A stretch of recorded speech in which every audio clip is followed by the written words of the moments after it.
आज हम इतिहास के सबसे ताकतवर और सबसे अहम सैन्य गठबंधनों में से एक की कहानी जानेंगे। नाम है नेटो।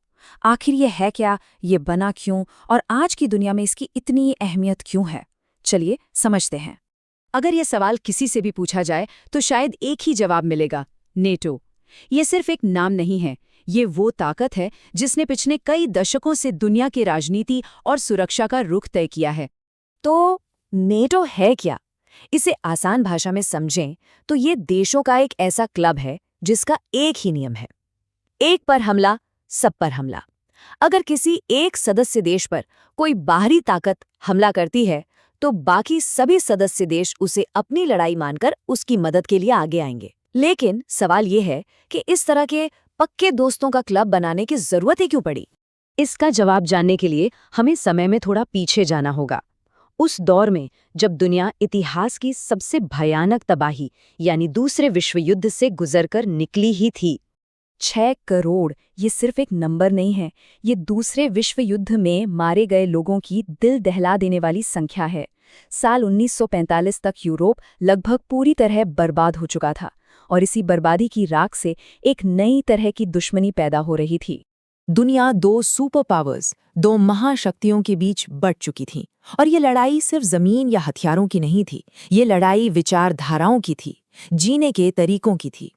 और यही वो बंटवारा था जिसने दुनिया को अगले 40-50 सालों तक परिभाषित किया।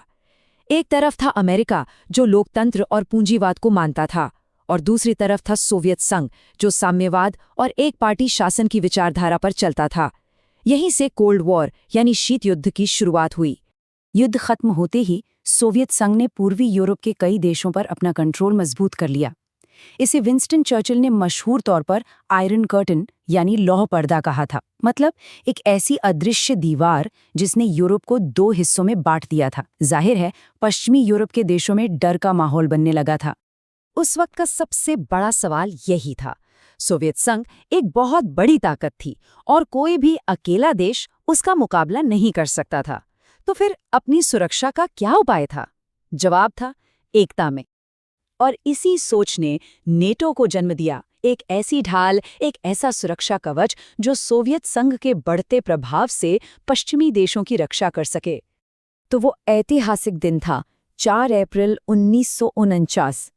अमेरिका, कनाडा और 10 और यूरोपीय देशों ने मिलकर वॉशिंगटन डीसी में नॉर्थ अटलांटिक ट्रीटी पर साइन किए और इसी के साथ नेटो की नींव रखी गई। ये जो लाइन है, ये नेटो की आत्मा है। इसे कहते हैं आर्टिकल 5। ये एक वादा है, एक गारंटी है जो हर सदस्य देश एक दूसरे को देता है कि अगर हम में से किसी एक पर भी आंच आई तो हम सब मिलकर जवाब देंगे। तो ये जो सहायता या असिस्टेंस है, इसका मतलब क्या है? इसका मतलब सिर्फ सेना भेजना नहीं है। इसका मतलब है हर तरह की मदद।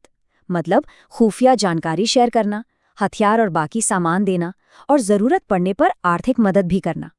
ये पूरी तरह से एक हम तुम्हारे साथ हैं वाली बात है।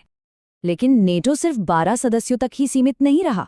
जैसे जैसे दुनिया बदलती गई वैसे वैसे ये गठबंधन भी बड़ा होता गया। आप देख सकते हैं 1952 में ग्रीस और तुर्की जुड़े, फिर 1955 में पश्चिम जर्मनी का शामिल होना एक बहुत बड़ा कदम था। और जब कोल्ड वॉर खत्म हुआ तो पोलैंड और हंगरी जैसे देश जो कभी सोवियत खेमे में थे, वो भी सुरक्षा के लिए नाटो में शामिल हो गए। और हाल ही में फिनलैंड और स्वीडन का शामिल होना ये बताता है कि यह गठबंधन आज भी कितना जरूरी है। तो 75 साल से भी ज्यादा के इस सफर के बाद आज का नाटो कितना ताकतवर है? चलिए देखते हैं। आज नेटो में पूरे 32 सदस्य देश हैं। नॉर्थ अमेरिका से लेके पूरे यूरोप तक फैला हुआ ये गठबंधन सही मायनों में एक ग्लोबल ताकत है।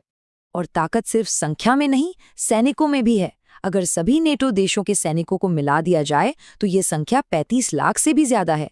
ये दुनिया की सबसे बड़ी और सबसे मजबूत सेनाओं में से एक है। यही नहीं, नाटो के 3 सदस्यों अमेरिका, यूके और फ्रांस के पास परमाणु हथियार भी हैं। ये इस गठबंधन की निवारक शक्ति यानी डेटरेंट पावर का एक बहुत बड़ा हिस्सा है। मतलब किसी भी दुश्मन के लिए एक सीधी चेतावनी है कि हमला करने से पहले 100 बार सोच लेना। ये बात तो जाहिर है कि इस गठबंधन में अमेरिका की भूमिका सबसे बड़ी है। अमेरिका का विशाल डिफेंस बजट और उसकी सैन्य क्षमता ही नाटो की असली ताकत की रीढ़ है। अब एक सवाल आता है कि इतने सारे अलग अलग देश मिलकर फैसले कैसे लेते हैं? तो इसका जवाब है सर्वसम्मति यानी कंसेंसस।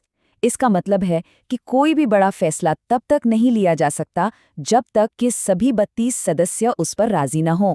हर देश के पास वीटो पावर है। एकता ही सबसे बड़ी ताकत है। और ये हमें आज के सबसे बड़े सवाल पर ले आता है।